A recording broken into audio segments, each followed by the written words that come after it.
Dragon Ball Evolution is a movie of all time, but for all of its flaws, its many flaws, it may surprise you that it actually got a small handful of things right. Like this one scene of Goku eating a turkey leg that was kind of funny, and Goku's outfit is actually pretty sick for what it is. Like, I'm not gonna lie, I kind of wish anime manga Goku could wear this outfit one day. Is that a hot take? I don't know. And of course, the video game. That's right, Dragonball Evolution got a tie-in video game, and it's not bad. What a world we live in. Now, don't hate me, but I was actually weirdly obsessed with Dragon Ball Evolution as a kid. Yeah, it's pretty obvious I had no friends growing up, yeah. But when I heard that there was a video game, I needed to get it. I don't ask me, I really wanted this game. I had Shin Budokai on the PSP as a kid, and I could have picked between Shin Budokai Another Road and Dragon Ball Evolution, and I picked Dragon Ball Evolution. And you know what? I had a great time for what it was worth. Yet, I never actually met a single Dragon Ball fan in real life who's ever played this game. They just automatically assumed it must be bad because the movie is god-awful. So why would the game be any good? Well, it's been over a decade later since I first played Dragon Ball Evolution for the PSP, so let's find out if this game is just as good as live-action Goku eating a turkey leg. Roll the intro.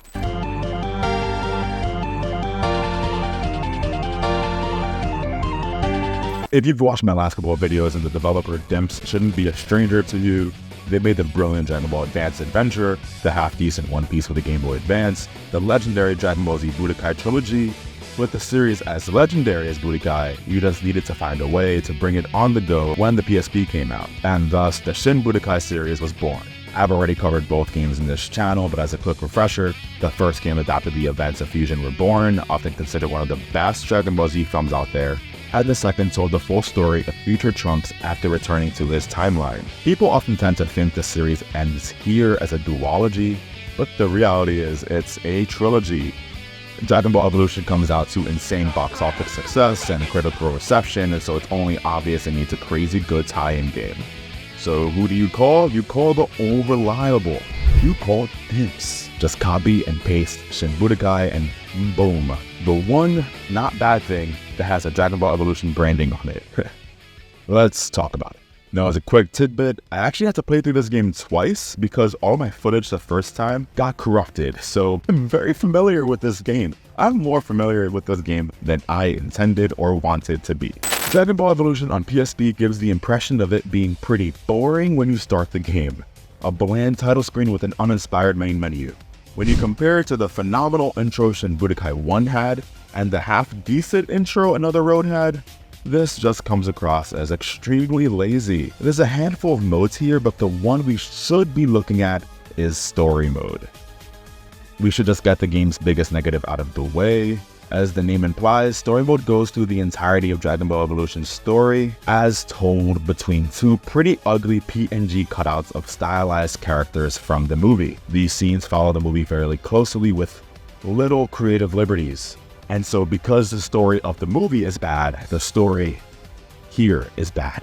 There are some actual cutscenes here, like this badass fight between Gohan and Goku, which I wish the movie was actually like. These cutscenes are overall actually pretty cool to look at for what it's worth, at least in relation to the rest of what these PNG dialogue scenes had to offer. But besides that, these conversations can be pretty rough, especially when they adapt scenes from the movie that just don't make as much sense through text. Like, there's a scene in the movie where Goku uses his key to open all the lockers. In the game,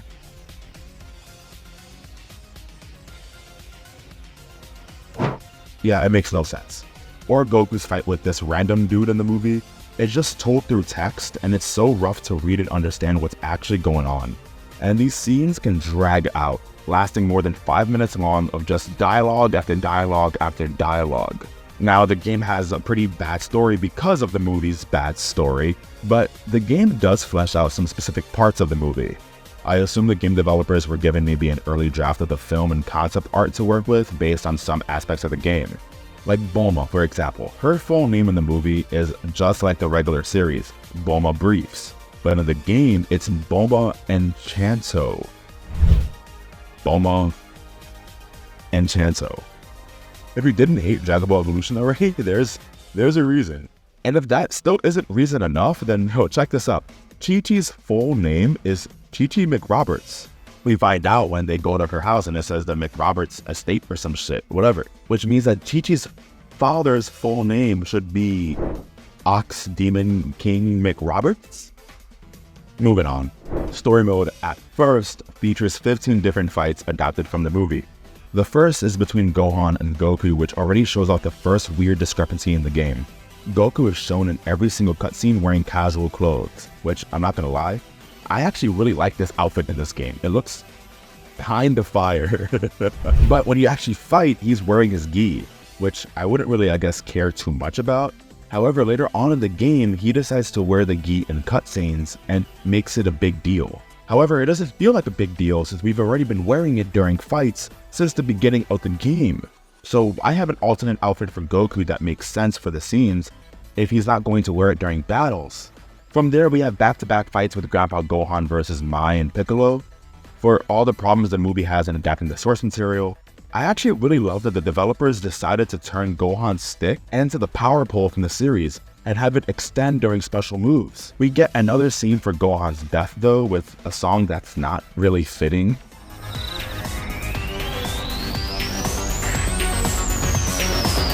From there we get a fight between Goku versus Bulma and Goku versus Roshi. It was about this time that I realized honestly that Goku is actually really fun to play as. His combos and specials are well balanced, and he moves relatively quick. I'm not particularly great at dissecting fighting games in general and understanding the nuances, but if I had to rank the characters in this game on a personal level, Goku is a solid A tier. He does everything right and he feels just good to play as. Even in other modes in the game, I always just tend to prefer playing as him. Not to mention, Goku's in-game model is insanely jacked. If Justin Chatwin in the live-action movie looked anywhere near like this model does, I don't think people would have been as mad. Still mad, but not as mad. Honestly, this Goku goes hard, and I'd honestly find it pretty hilarious if he was like an unlockable character in Budokai Tenkaichi 4 or something. But like, just PSP Evolution Goku, no one else from this game, just Goku. After the fight with Roshi, we get this insanely long dialogue cutscene that drags forever. Roshi keeps referring to himself as Mutant Roshi, which is cute and all, but it keeps switching between that and the regular Master Roshi. For anyone who doesn't understand the reference, this just comes across as really weird. And they mention a prophecy which, you know, there's no point in trying to dissect the lore of Dragon Ball Evolution. There's no point. It's, what's gonna happen? Anger? That would be a pretty good video to make one day though. Like if I actually do try to like go all in on like gathering all sources of material and references to break down the actual lore of Dragon Ball Evolution. If that is somehow interesting to you, let me know in the comments. But it could also just be a big giant waste of my effort. I don't know. Now we got a fight between Goku and Chi-Chi in her tournament outfit in what appears to be a Dragon Ball Evolution's version of the Tenkaichi Budokai World Tournament. For all of the mistakes this movie has, I'm actually glad that they, to a degree, adapted this crucial part of Dragon Ball. Dragon Ball is nothing without its tournament arc, so it's good to see it here, even if it's butchered. We soon get this terrible lore dump from Roshi. Namekians are just called Nameks. Piccolo, a Namek, had a right-hand man, a Saiyan named Uzaru the Destroyer. Let's repeat that. The Saiyan's name was Uzari. That insinuates that in the Dragon Ball Evolution lore, Saiyans are already the Great Ape. Like, the Great Ape is their default mode. So Planet Vegeta is like quite literally a planet of the apes. Except also no, it's not. Because in arcade mode, we find out that all Saiyans can turn into Uzaru. Uzaru came with Piccolo thousands of years ago hidden via meteors. However, Goku only came to Earth about 18 years ago. So how was Goku Uzaru when the timelines don't match up? Uzaru came 1,000 years ago, Goku came 18 years ago, but Goku is Uzaru. Unless Uzaru, the only way it makes sense is if Uzaru left Earth to come back.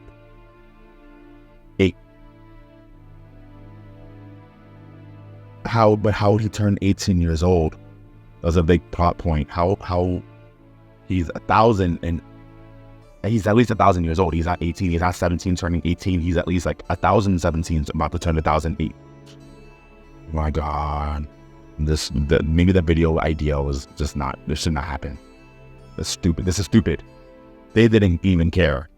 Anyways, Roshi mentions 7 mystics that created the Dragon Balls in this universe and the Mafuba. Roshi has to be the most annoying character. He's just consistently saying things that are just like how, Roshi? How? How do you know things, Roshi? Like this Roshi, like not the original Roshi. This Roshi, how does he know everything? How did you know Goku was going to say that, Roshi? What does this mean, Roshi? Let the dragon teach you its ways? What? After a fight with Yamcha and the Fulham, the Dragon Ball Evolution universe of what Drum and Tambourine are, considering Roshi calls them regenerators and a Namek trick, you unlock Goku's ultimate attack, the Kamehameha, which is apparently the final level of airbending. Not joking. Using the Kamehameha though is really satisfying. It does absolutely insane damage here, but there's this weird frozen frame every time you do it, which I don't really understand why. I notice it every single time. Every time Goku winds up to do the Kamehameha, it's like this one quick second of him just frozen in place. Why it happens, I don't know. I don't get it. We get back-to-back fights from Chi-Chi, which has her Chi-Chis all out in this PNG. What's Dragon Ball without its fan service, I guess. This is just a callback to the OG couple chapters, I guess. That's a reach.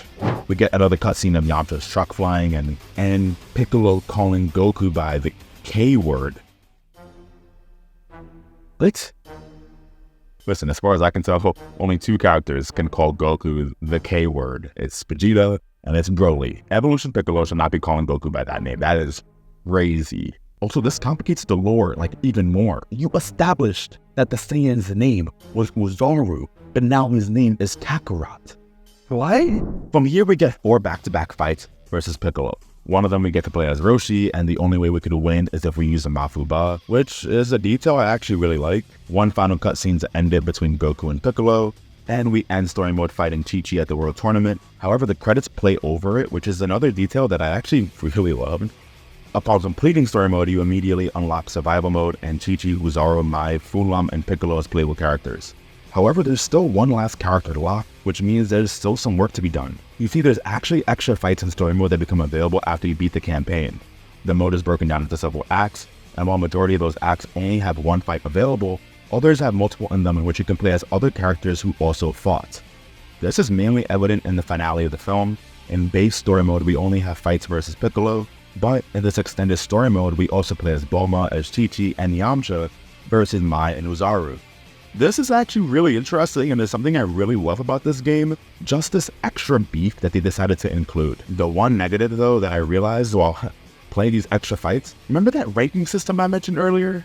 The one where I gave Goku like an A tier? Yeah, Bulma and Chanto is F tier. She's the worst character in this game. And Mai is an S tier. Mai is near broken in this game. And yet the game keeps giving you matches between these two, where you play as Bulma, the F tier, with this one move that is just completely RNG based, as she keeps fighting Mai.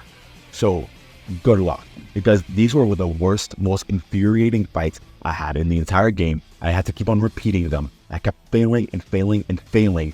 I hate these fights. I hate these fights. Anyways, getting an A rating or above in every act of the game unlocks 2 secret acts. At the end of the Dragon Ball Evolution movie, we get this post-credit scene where Piccolo actually survived the events of the movie. The game decides to actually explore that further, revealing that Piccolo has actually been resurrected as a Super Namekian known as Neo Piccolo.